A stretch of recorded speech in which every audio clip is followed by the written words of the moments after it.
Now that we've gone past the site plan and site analysis, we can look at using the information from the wish list.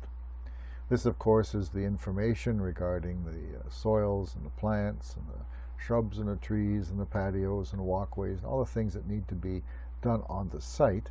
And here we've got it in graphic format as far as labels go. And we're going to create something in a functional plan that utilizes the spaces of the site to fulfill those requirements. So we have some gardens, some lawns, patios, walkways, different things like that. Here I'm just using an ellipse. I have just turned stroke off so there's no outline, and I'm in the process of changing the color. Now, ellipse, circle, rectangles, different types of shapes. There are some examples in the lesson, and I've just copied it by holding my control key and using the move icon. I'm resizing, rotating, and moving things around. Small garden in the front going in. I've used yellow in this case for gardens. We'll make some changes to that. This is going to be changed to color. So I click on the fill and up into the fill color bar, and I go and click the color I want to have. In this case, I've chosen gray. Copied it down for the driveway area. Working on changing the color of that back one to green. Going to move it over just a bit and work on something a little different here where we're using the freehand tool.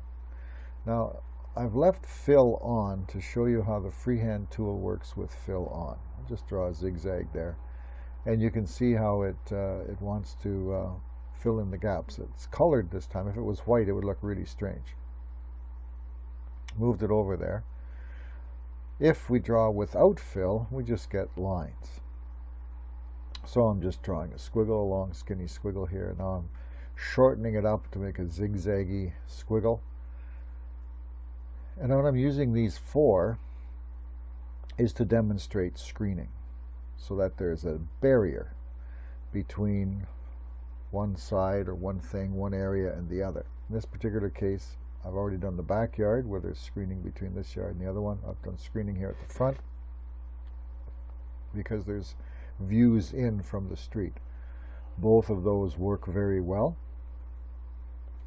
Either are acceptable. That's kind of what you try. This is a kind of a slower zigzag, and I've just gone over it once, and then once I put it in place, I'll resize it so we can screen the backyard at the end of the driveway.